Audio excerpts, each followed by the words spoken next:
So with Demon Slayer coming back with the Swordsmith Village arc, this page officially has a theme for the next 10 or so weeks. A little peek behind the curtain, if there's an anime that a bunch of people are currently talking about, then that's the anime you make content about. And as I was sitting back and rewatching the first episode of the Swordsmith Village arc, that 50 or so minute episode, where Muzan calls all of the upper moons together to have a conversation, just sitting there and watching as every single one of these upper moons are considered almost insurmountably strong by the Hashira, the strongest demon slayers in the universe, quake in fear because they're in the presence of Muzan. I couldn't help but think, damn, he must be insanely strong. And then I remembered, I've finished the manga. I know he's insanely strong. And outside of knowing how strong he is, I also know his backstory. And somehow, I've never covered it. So if you're watching this first episode of the Swordsmith Village arc and you were wondering, why are all these insanely powerful upper moons so afraid of Muzan? Even the insanely powerful upper moons like Kokyoshibo and Akaza and Doma. Well, today I want to explain to you why these demons who are able to wipe out any Hashira one-on-one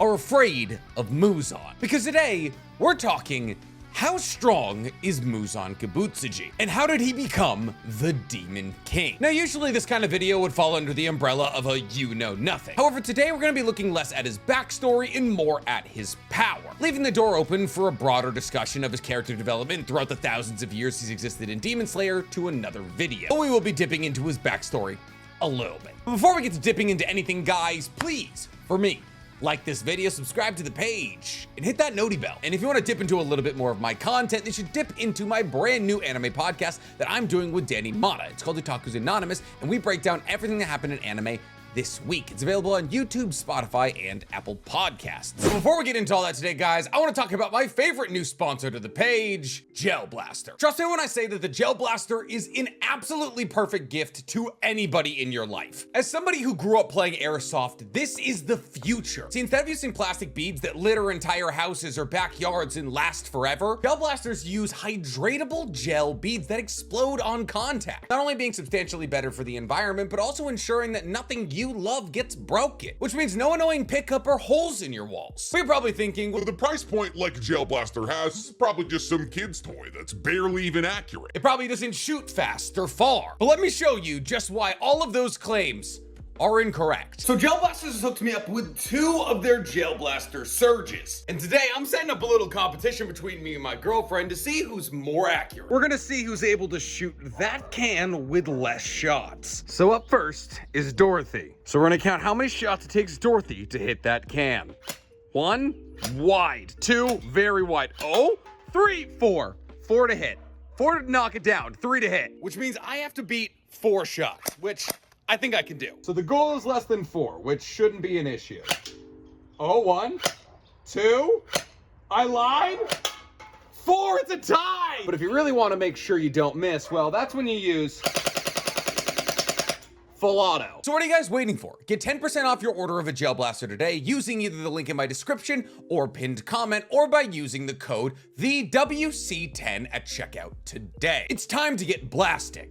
Gel blasting. So Muzan, the 1,000-year-old demon, the progenitor of every single demon in Japan, the Michael Jackson lookalike, the unkillable 12 vital organed demon, a demon so powerful that Sun Breathing's 13th form, the Hinokami Kagura, was created just to defeat him. He's a demon so powerful that there's only ever been one demon slayer in the entire history of Japan that was able to come up against him in one-on-one combat. He wasn't always this way. In fact, Muzan, like every other demon in the history of demons, was born a human. In fact, Muzan was born a far cry from the monster he is today. See, Muzan was born an incredibly frail child, and because of his frailty and constant bouts with diseases, it was a constant battle for him to survive. In fact, Muzan, before he was even born, had his heart stop multiple times while in his mother's womb. He was born a stillborn baby and actually didn't take his first breath until he was about to be cremated. As Muzan grew up throughout life, he was diagnosed with a disease that would kill him before he was 20. And it wasn't until some mysterious doctor gave him some mysterious medicine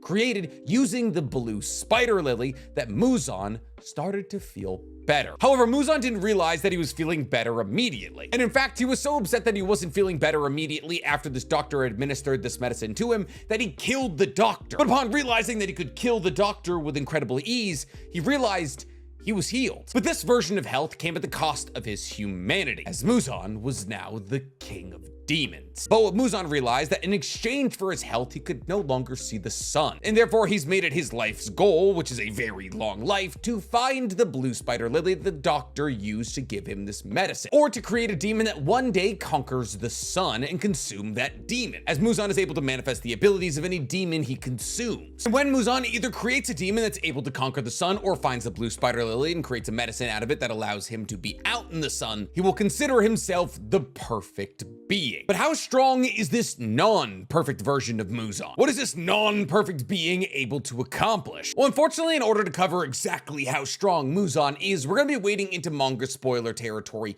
a little bit. Now I say a little bit because I'm gonna try and avoid manga spoilers the best I can. I'm not gonna say who dies, I'm not gonna say who wins. We're just gonna talk about feats and what they mean towards his general strength. But do proceed with caution. So in any video talking about how strong is Muzan, you have to come out of the gate and say he's the strongest demon ever, which makes sense when you consider the fact that not only did he create every demon in existence, but he has complete anatomical control over every demon he's ever created. But Muzan wouldn't need to resort to anatomical manipulation to kill any of the demons he created. Muzan in a one-on-one against any demon he created is winning handedly. Muzan is faster, better, and stronger than every single one of them. On top of this, Muzan is the only demon who has the ability to kill other demons. We've seen demons decapitate each other dozens of times. In fact, Doma let Akaza decapitate him kind of to cap off a joke. The reason that demons can do this is because demons can't technically injure each other. I mean, obviously they can rip each other's spines out and all of that, and that's not fun for anyone. But unless one demon holds another demon in front of the sun while they themselves are in the shade, there's no way that a demon can kill another demon. But that's not the case for Muzan. If Muzan decapitates a demon,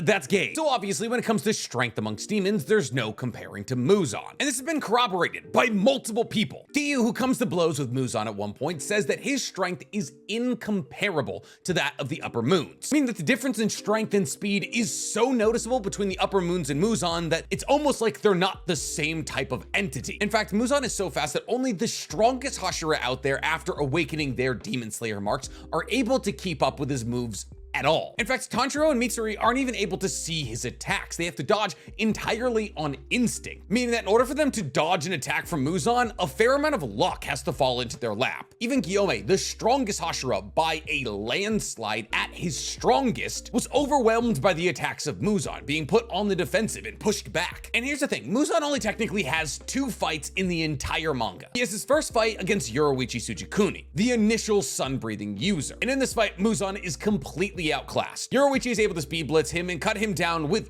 relative ease. See, Yoruichi was so powerful that he'd become bored with fighting demons. However, in his battle against Muzan, he felt fear for the first time in his entire life, as he understood that if Muzan even scratched him once, he would die. And therefore, Yoruichi had to take his battle against Muzan as seriously as he ever took a battle for the rest of his life. And he pushed Muzan to the point where Muzan decided he needed to retreat. Knowing that he wasn't faster than Yoruichi, he decided that the best way to retreat was to explode his body into 1,800 bits of meat, all of which he was able to control independently. And while Yoruichi was able to cut down 1,500 of these little chunks, 300 were still able to escape and reform Muzan's head elsewhere. Because of this humiliating defeat, Muzan decided for the rest of Yoruichi's life he would never try to fight him, and made sure to avoid him for the rest of Yoruichi's natural life. But considering the fact that Muzan was so incredibly outclassed in this fight, it's hard to take this fight as a scaling moment for him. We can sit down and say the fact that Yoruichi was able to do about 1,500 sword strikes in a second speaks to Yoruichi's speed, and since Yoruichi considered Muzan a threat, that Muzan's speed is somewhere in this realm, but even that is kind of iffy. But the problem is the second fight that Muzan partakes in, he's heavily poisoned for. The Demon Slayers, before the invasion of the Infinity Castle, create an anti-Kibutsuji drug. This is a collaborative effort between Shinobu and Tamiyo, and it's a 4-stage drug. These 4 stages being human conversion, biological aging, splitting prevention, and cell destruction. So what do these 4 stages do? Well, the human conversion stage, or the first stage of the drug, was supposed to dim the powers of Muzan or convert him into a human. Now, unfortunately, it didn't convert him into a human, though it did tamp down his abilities significantly. However, even after metabolizing this human conversion part of the drug, Muzan is still able to cut down roughly 100 Demon Slayers in a matter of seconds, moving faster than the majority of their trained eyes can react to and consuming a lot of them to regain his strength. The second stage of the drug is biological aging. Now, this stage of the drug ages Muzan 50 years for every 1 minute that passes while it's in his system. This means that over the course of roughly 3 hours, Muzan ages 9,000 1,000 years. Now I know what you're saying. He's immortal. There should be no difference between 1,000 and 10,000 years old. But for Muzan, this isn't the case. See, the rapid effect of the biological aging slows him down substantially. It reduces his physical ability and nullifies his unlimited stamina, and it slows him down to the point where people like Mitsuri and Tanjiro were able to react to his moves, something they weren't able to do prior. The third stage of the drug is the splitting prevention stage. Now this stage of the drug, when it's activated, stops Muzan from being able to split like he did against Yoruichi. So if Muzan gets put in a situation that he tries to split away from, he can't. And the fourth stage of the drug is supposed to be fatal. It's supposed to cause Muzan's cells to destruct. And since Muzan's cells were destructing faster than he was able to regenerate them, it basically nullifies his regeneration ability, meaning that the King of Demons, who was originally able to regenerate any lost limb, head, or anything immediately, now struggled to regenerate even small wounds. Therefore, any consideration of his feats in the Infinity Castle arc kinda have to be taken with a grain of salt, because he was by far and away not his strongest form. Even after the fourth stage of the drug had been enacted into his system and he could no longer regenerate and his infinite stamina had been nullified, he was still able to go up against Zenitsu, Tanjiro, and Inosuke simultaneously, which should speak to his immense strength. But where does this immense strength come from? Well, while other powerful demons might have cool abilities like cryokinesis or destructive death, Muzan's abilities just come from his biological control over his own body. See, Muzan's abilities aren't necessarily all that flashy, and ironically, they're based off the abilities that every single demon has. See, almost every single demon we've seen throughout the entirety of Demon Slayer has had biological control over their own body. The ability to regenerate limbs, the ability to form their blood into something, the ability to use their blood to create ice or lightning or wind, the ability to turn their body into an obisash. Being able to do funky biological things with your body is kind of demoning 101, but Muzan takes that to the nth degree. See, Muzan can basically do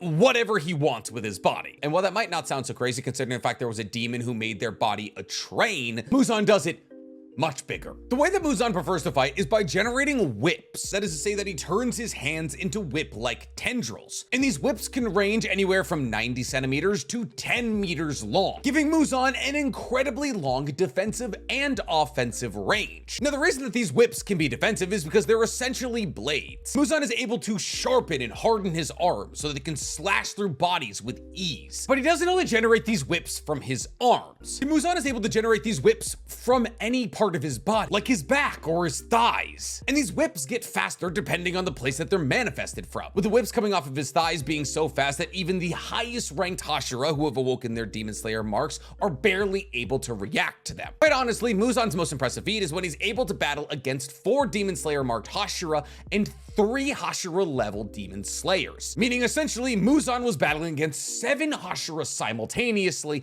and not giving an inch, all after he consumed a drug that was slowly killing him. And mind you, accessing the Demon Slayer mark gives you access to Transparent World, which is a special form of ocular extrasensory perception that allows you to essentially have X-ray vision. You are able to see the world, or at least other living beings, as if they were transparent, being able to look into their body and see their organs and their muscles as they move. They can see everything from the blood, the breath, the muscular contractions in the joints of the things or the people they're looking at. Now, those who have access to Transparent World are able to look into the bodies of their opponents. And since they're able to see how the muscles are contracting and the joints are bending of the person they're fighting, they can predict exactly where they're going to strike, which not only gives them an incredible boost on defense, but also offense, as understanding the inner biological mechanisms of the person you're fighting gives you a better chance at finding an opening in their defense. And if that's not enough, access to Transparent World also slows everything down around you. Those who have awoken a Demon Slayer mark are able to perceive the world in a slowed state, which gives them a massive increase to both their speed and reflexes. This boost has allowed Hashira, after accessing it, to battle on par with the likes of Upper Moon 1 Kokishibu, a 400-year-old demon who was once one of the greatest Demon Slayers of all time,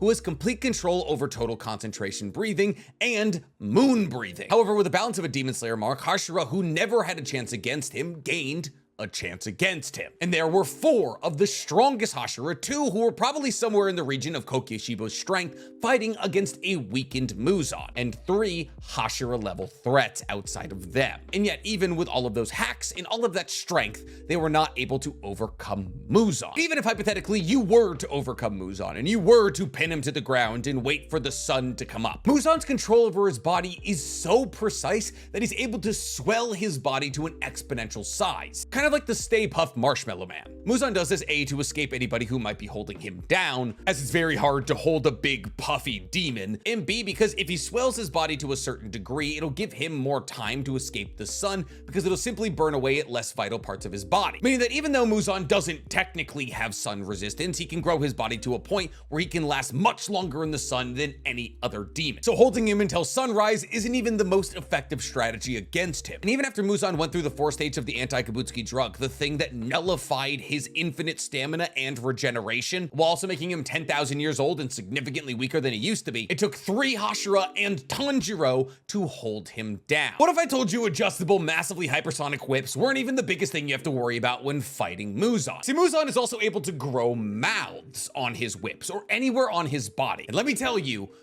Muzan knows how to suck. Muzan is able to pull in so much suction with these mouths that even if he misses you with one of his whips, he's able to pull you into his whip using mouth suction. Imagine the world's most powerful vacuum attached to a blade, moving faster than lightning. And this blade follows no preordained path. It's able to manipulate and turn in midair because it's not a blade, it's Muzan's body, which means there's no predictable movements. There's basically no way to dodge it outside of keeping an eye on every single whip that Muzan has created simultaneously. And like I've said, even if you do dodge them, what that mouth do? And the reason that Yoruichi was so afraid of getting cut even once by Muzan's whips or just his body is because Muzan has the Demon King blood. Now we know that Muzan, when he decides to give his blood to somebody, is able to turn them into a demon. However, that's not always what happens. See, undergoing a demon transformation is incredibly biologically stressing on a human. Therefore, only the incredibly strong or those who get a very little amount of Muzan's blood actually turn into demons. Those who don't have bodies strong enough or those who just simply get too much blood from Muzan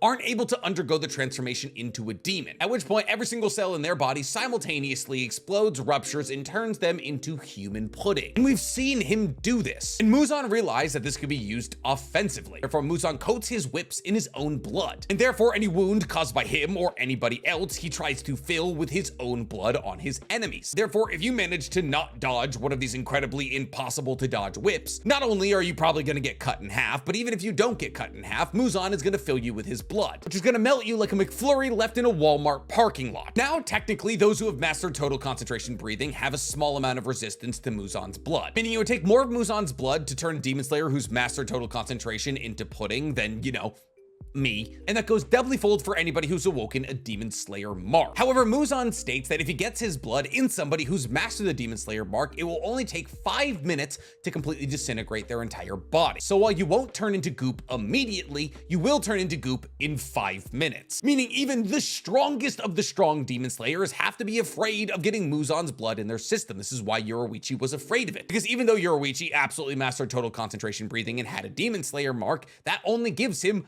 5 minutes of immunity. So it's kind of like Yotaro's blood demon art with his ability to poison anybody he cuts with his sickles, except instead of turning purple and struggling to breathe, you melt. And while technically I don't want to focus on his complete control over every demon he's ever created as a feat for him, because it's not really, we're talking about him, not his army. He does have the ability to see the memories of any demon he absorbs. So let's say hypothetically a demon gets severely injured in a battle against Tanjiro. If hypothetically Muzan were to pick up that demon and absorb it, which he is absolutely able to do, he would get all of the memories of that demon and therefore he would know exactly how Tanjiro fights. On top of this, like I've already stated, he has complete anatomical and biological control of every demon ever, being able to, if he wants to, take over any demon's body and control it so long as he's paying attention. However, this does require a massive amount of concentration on his end. So if he gets distracted by somebody attacking him or somebody trying to talk to him, he can't do it. Outside of this, he also has telepathy with any demon he's shared his blood with. And while it might not seem hugely helpful in the context of talking about how strong he is, it absolutely is, as he can find out from his allies the strength and numbers of any opponents that are coming towards him. But let's say you chug through